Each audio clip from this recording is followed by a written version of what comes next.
up, Say? Yeah. Will, who do we got today? Man, we got a very exciting guest, a very, very funny man. I'm not just saying this. I've been out to his shows and he is hilarious. So without any further ado, let me introduce coming to the stage, Mr. Gabe Ramirez. Gabe, what's happening, man? How you doing? I'm doing good, sir. How are you? We are blessed, man. We are truly, truly blessed. Man, thank you for being on the show, man. But this is Post P Chronicles. Post P Chronicles, man. Everybody's present is different, and we want to know what yours was. So before we get there, we want to know, where are you from? Where'd you grow up? I grew up in Bakersfield, California. I saw the How was that? 661 number, Baco. Uh-oh. Yes, sir. They go. There you go. I represent. There you go.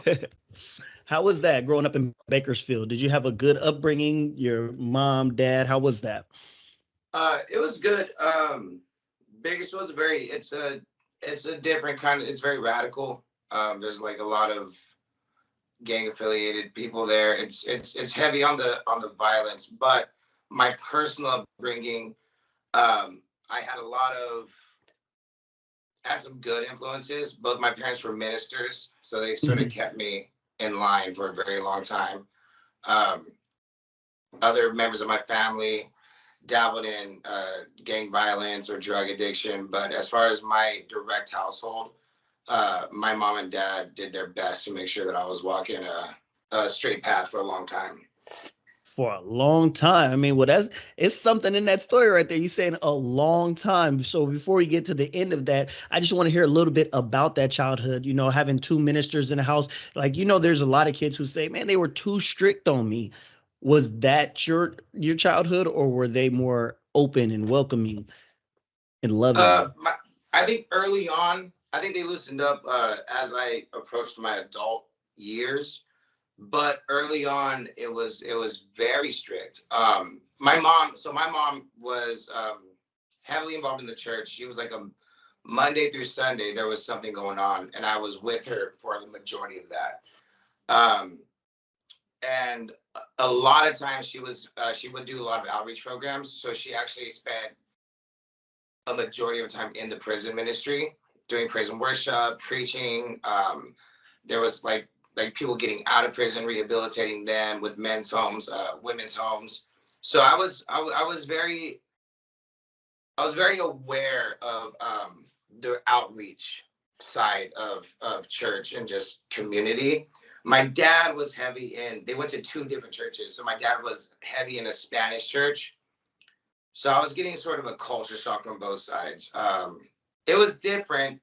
They were scared of me being exposed to, like, I guess, the hardships of the world. So I was very, very put shelter. I couldn't watch. I mean, at one point I wasn't allowed to watch wrestling or Pokemon because it was such a. No, time out. What? No Pokemon. Yeah, see, even the screen cut out on you because they like, what? No Pokemon. Yeah, they're upset Man, right now. You gotta catch them all, man. That's crazy. All right, are we good there? Can you guys see me? Yeah, we're no, good. You're We're good. You're good. All right. Man, So no super Pokemon? strict. Anything that was worldly, it sounds like they weren't letting you expose to. Were you also private school or homeschooled? No, because we were also very poor. But I was. It was public school, so that was another thing too. Like, I'm going to public school, and I'm coming home, and they're like, they were consistently gauging. Yeah, we got you back. So we're talking about homeschool. Yeah. So I went to public school, but that was a bigger part of it too. They were always trying to gauge whether or not just what I was being exposed to, like, on a consistent basis. So I was used to like being aware that we lived in a different kind of world, and the secular world was something that I had to just protect my heart from, Mm-hmm. So Yeah. where did But as you I got go? older, there became a moment where I started to push back, and I was like, I needed them to loosen the reins just a little bit. Let me ask you a question, because I started this by saying how funny you are, right? And we'll get into the career that you have now. But where was that developed? With all these constraints you had on you, did you still have time to be the funny kid, or did that come later on in life? The funny started very early. the funny story, there was just, I had a funny family, man. There were some characters in my family that, I mean, I would watch them and just be, I mean, some of them maybe either had addictions or they were just a little bit off. But these are people that I would see on a consistent basis and they would make me giggle and I would do impressions of them. And then, as strict as my parents were, as I got older, I was exposed to like some raunchy stuff via the comedy world. Like, I mean, they were still proud Latino people. So George Lopez was a fixture in my household and in my entire family, extended family too.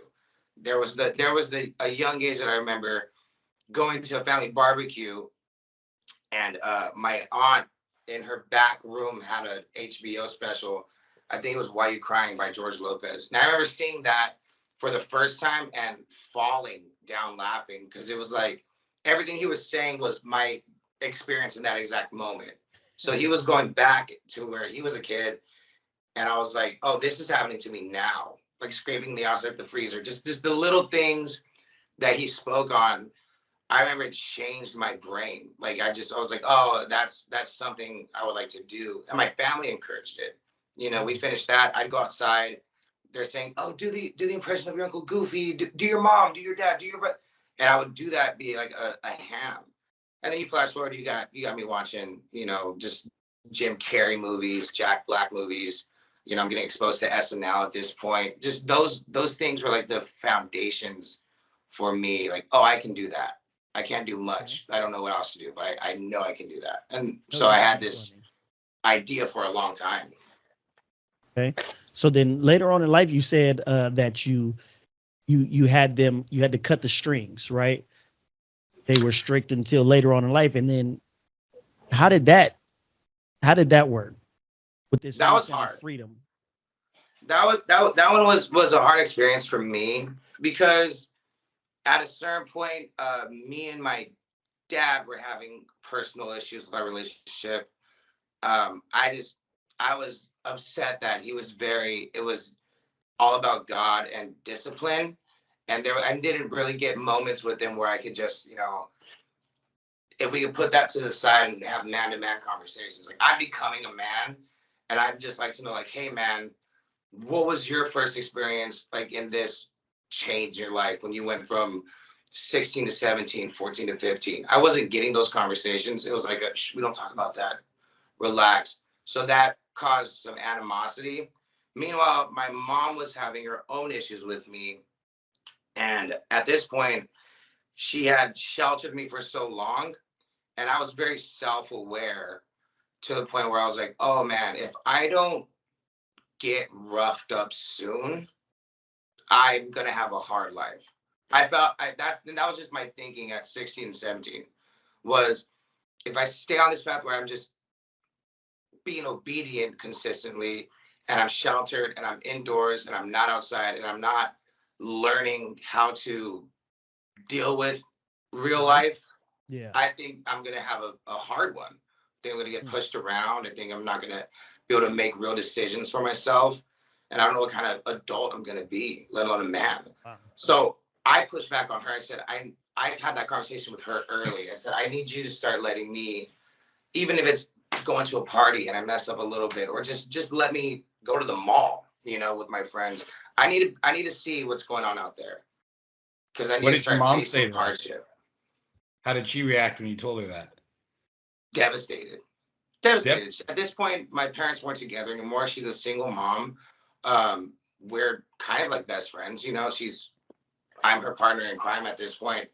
And it was hard for her. And she was mostly afraid. She was afraid I was going to end up going down the same road that my older brother took, which was he rebelled from church, rebelled from them.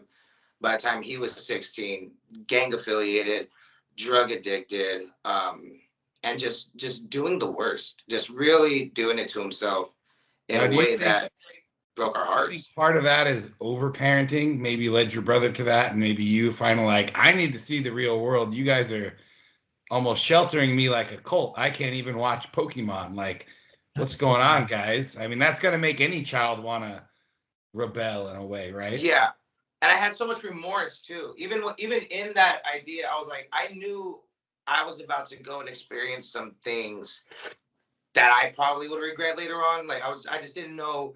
I didn't know how I was going to become a man, but I knew somebody out there was going to help me get there. And if it wasn't going to be from my father or my brother or my mom, I was going to go hang out with whoever I had to learn how to defend myself and take care of myself in the real world. And that was devastating because I still, I go do something rebellious and I come home and I know, like, oh my God, she's stressed out. I'm breaking her heart. And I'm not even doing anything that serious or malicious. It's like, oh no, I smoked weed and I'm high and I don't know how to be a person and I forgot to clean the house. But it started there, but it did take a turn later on where I was involved in some pretty serious situations. But I think today shaped me to be the person I am right now. So let's talk about what shaped you into be the person you are today. What were some of those serious situations? What in essence became your prison, right? We talked about that. What was that life like? I can almost pinpoint it to 2013. Once I graduated in 2013, the summer came. That summer, I had made a real serious decision that I was going to do drugs. It was in such a crazy way. I basically misled my brother and my friends who were very protective. They're like, no, you're not gonna. And I tricked them into giving me cocaine for the first time. And that just sort of created a spiral of me just doing so much, so fast, doubling down on this is where life gets hard and I'm going to do it my way. I'm 18. No one can stop me from making my decisions. I'm driving, I'm living my life. And I think I spent that entire summer, like just in a trap house with friends, just snorting, smoking, drinking, and just careless until it sounds like you became your mom's worst nightmare. How was your mom dealing with it at this time? 1,000%. At this point, I wasn't even living with her. I was staying at my grandparents' house, and at one point there was like two weeks straight I didn't come home, and they were driving through every neighborhood I've ever hung out in, trying to find out where the heck I was.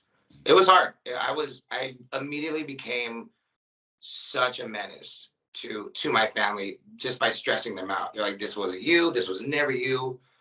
I did a complete flip on them, and they did not see it coming. How long did this flip last?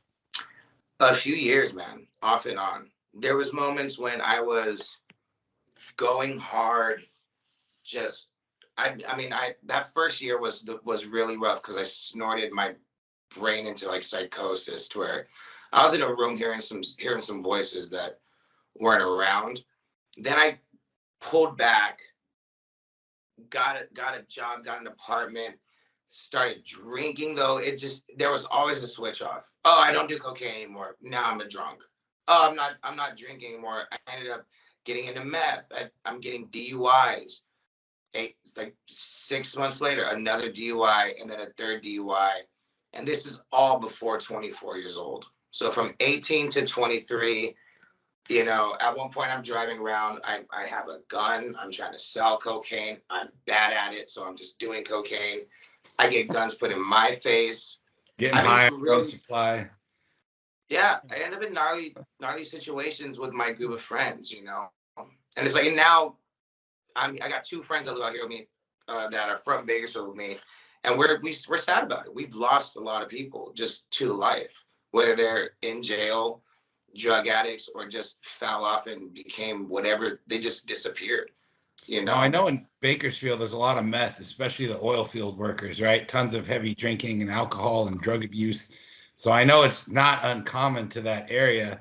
Let me ask you this question, though. What's going on with your dad at this point? I know your mom and dad got divorced. You're talking about your grandma. You're talking about your mom being devastated.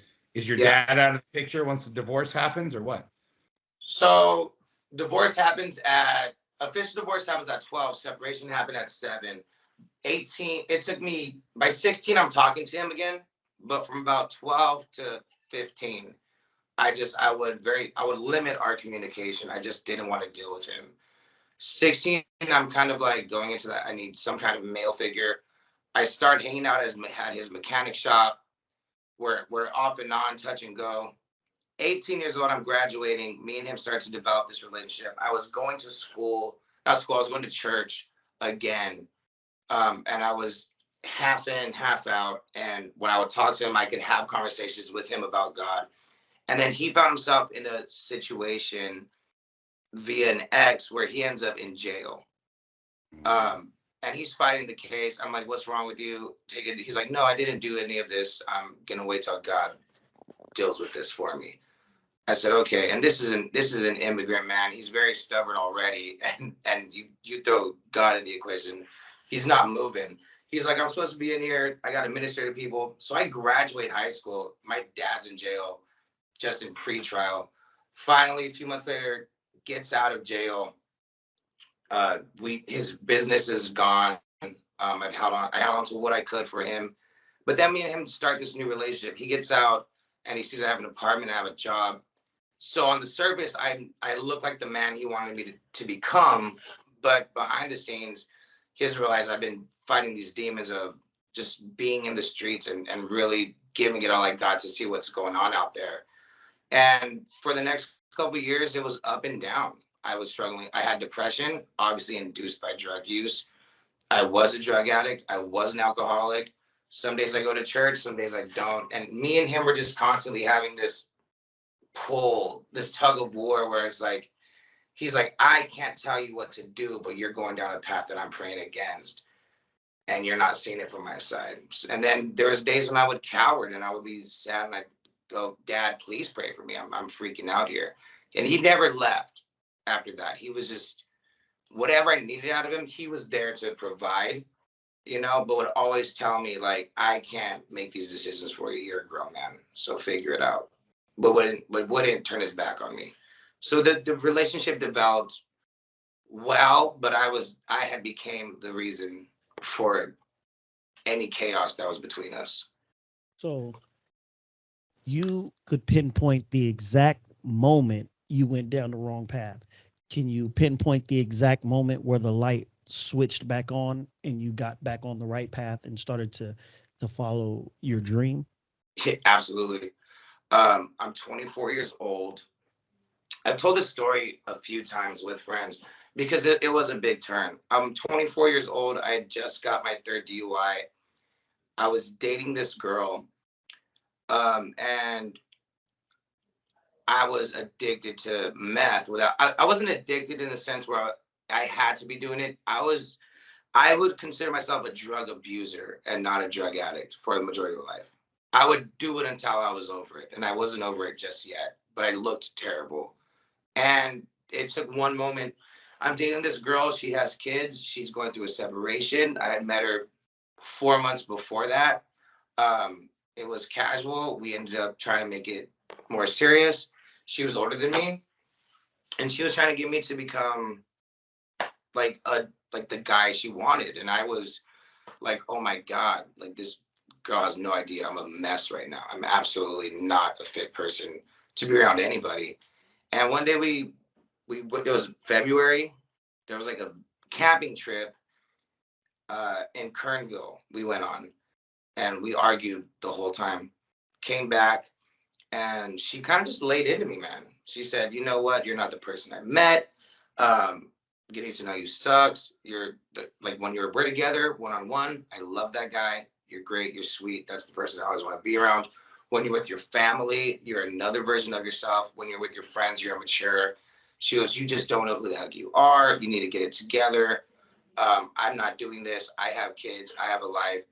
You're kind of a loser, and I'm not doing this anymore. And everything she said, I remember getting out of the car, embarrassed, sitting in my room and thinking everything she said was absolutely right. I said, oh my gosh, for the first time I'm with somebody who sees me in every friend group, every situation, and can see the different person I am. And I was like, oh, I got to be one person all the time. I got to figure out who I am. And at the same time, I was like, I'm done doing drugs. I'm not doing drugs. And I remember thinking to myself, did I care about losing her? It was a no. What I cared about was that she called me out on so much that I had never dealt with before. So I YouTubed this book that my friend was talking to me about maybe a year ago. And I was like, let me just see what this is all about. Part of my, like, can I cuss? It's just one word. It was called F Feelings. That was the name of the book. And I ended up on chapter 5. And that whole thing was about relationships and drug use and understanding who you are. And after that, I decided I was going to get clean. I wasn't going to do that anymore. And I was going to try doing stand-up comedy. And that was the beginning of my second chance. I think I gave myself. So you weren't doing comedy at all at this point? No. At this point, I wanted to be some version of a musician, but I couldn't play a dang thing. But it was just so much MIDI, beat making. I mean, that was what I was doing for that first 5. I was literally just snorting drugs, getting drunk, and making beats with my friends. And none of them were good. I'm on drugs. I'm making weird Yeah, you're stuff. on drugs. Everything sounds better, right? Like, this sounds amazing. Dude, so I finally hey, this is pretty good. So, bro, what the heck is this? Yeah, it's just car noises. Nothing made sense. And yeah, man, I was like, okay, I suck at this. And everybody in my life has always wanted me to do comedy. I've wanted to do comedy. I avoided this for so long. Let's go down to the open mic.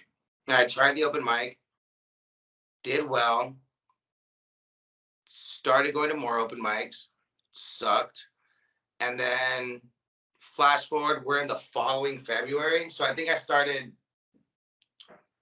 3 months before the pandemic happened. I had done one set, didn't do it again for a long time, started to go hard. I was like, I'll do this consistently every day if I can. The pandemic happens, and 4 months into the pandemic, I had a family meeting with over Father's Day. I came to San Diego for a vacation to visit my friend with another friend, to meet his son. And while we were having some beers, he said, I miss you guys. I have no friends out here. I have no family except for my girl and my kid. I would love to have you guys out here. If any of you ever want to move out here, you have my couch. I got your back till you on your feet. And I think this is just homie talk, maybe beer talk, But when me and my boy were driving back to Bakersfield, I remember the song it was Kanye West. I think it was called Good Night with Nas, not Nas, Nasim Bey. I'm not scared anymore, who is knocking at my door. That song was playing, and I swear I'd never heard that song before. And my friend turns the radio down, looks at me and goes, bro, I don't know what's going on, but I feel like you shouldn't leave San Diego. He goes, I really felt like you were supposed to be there. I said, dude, I've been feeling a draw there this whole time. And I immediately called my boy. I was like, yo, were you serious? He said, yo, if you can get a job interview set up, let me talk to my girl. But I was pretty serious. That was, I think, Saturday. Father's Day was the next day. I had 8 interviews set up for Tuesday, and I moved on Monday. Man. So you're in comedy now. You are Gabe. What's your stage name? Is it just Gabe? Because I just call you Gabe. Say something funny. Yeah. It's Gabe Ramirez. It's Gabe Ramirez. I spent a short moment when I was going by Gabriel Anthony, just my first and middle. But yeah, that was an identity complex. I thought I sounded a little wider to sell myself, but I fell in love with me, who I am, and everything that I do on stage. And there's nothing wrong with my name. I love my name. Are you doing comedy full time now? Is this your job? We're getting closer. It's not full time yet. It's still so much. I'm in such an early stage of my comedy career that, like, as one would say, I was an open micer last year, and now I'm a paid regular at the San Diego Laugh Factory. And I mean, this has been my biggest year, and I owe it all to the manager of the Laugh Factory has given me so much opportunity and become a good friend. At the top of the year, she afforded me the opportunity to open for Steve Trevino at the Balboa Theater for a sold out crowd, like 2,000 people. And it was the first time I've ever done a room that big. And doing that room, like, I got off, and it it felt amazing. It was a crazy rush, but I remember getting off and the first thing thinking was like, oh, I feel like I've been doing this forever. Mm. It just felt, I was like, oh yeah, this is what I'm supposed to do. This is where I should be all the time. So you flash forward towards the end of the year. Now I'm set up to shoot a taping with for Mario Lopez. He has a new comedy tour he's launching called Way Out Loud, WEY. And I think HBO is attached to it. And that's going to be one of my first huge opportunities. And where it goes from there, you know, there's going to be a lot of ups and downs. I didn't choose the most stable career path, but I love it so much. If you love it, you got to keep pursuing it, and eventually it will pay off. And the fact that you're even making money at it now, you're probably part of the 1% that's doing anything in comedy. So kudos to you. One more thing I want to ask you, now that you're back on the straight and narrow, obviously, I know sometimes alcohol and drugs can be part of the comedy world. How are you doing with that? Yeah, man. Full transparency, when I got into comedy here in San Diego, I had a moment when alcohol started to run the show a little bit more again. Like it was me, and then it was alcohol way back here. I could have a drink or two and hang out, and then at a certain point, I was showing up to shows already gone, blasted, out of my face. And after a while, I noticed like a turn in my community, and I finally had a good friend let me know. He's like, dude, you're kind of a a-hole, you know, you're kind of messing up. Like you're probably one of the funniest people around, but you're not going to get booked because people, you're chaotic. Who knows what you're going to do? And I was like, okay, you're right. Paused, took a step back. I think I went 3 months that I barely did stand up, and I just dealt with myself. You know, and I said, okay, we're either going full cold turkey, or we got to figure this out. And I had some conversations with myself. I stopped drinking for, you know, about 6 months, and I said, we're gonna recalibrate this relationship because it's not healthy right now. And I had to actually figure out why was I drinking so much. And I pinpointed it to a few things. You know, I lost my mom, my mother and my grandmother, who I was a nurse for. I lost both of them like within the first year of moving to San Diego, first year to 2 years. And that was heavy, you know? So I just didn't deal with it. I went home, buried them, came back, and then just acted like nothing had happened. And it catches up with you when you're not dealing with your stuff. Now I deal with that stuff. You know, I'm more emotional now. When I need a moment, I'm open and honest about it. You know, there's nights when I don't want anything to do with any kind of alcohol around me, because I'm like, no, let's just do comedy and go home. We're not in it today. But I've learned how to keep myself in check more and more.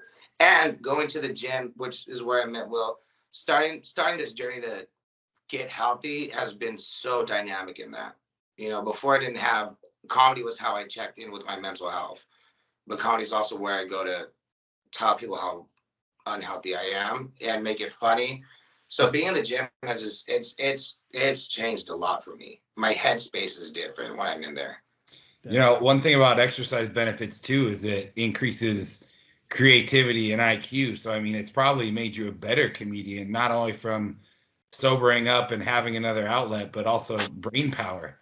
It has. I 1000% I believe that. And it's also, I mean, if I wasn't going to the gym, the 30 minutes I'm working on right now, I think this is the funniest I've ever been. And so much of it is about my fitness journey. And I think it's the fun. I haven't lost interest. Sometimes as a comic, you do these jokes over and over and over again. And one day you do them and they aren't hitting anymore. And you're like, gosh, I'm not into it. I don't love this joke anymore. It's not funny to me anymore. And it used to work maybe 6 weeks ago.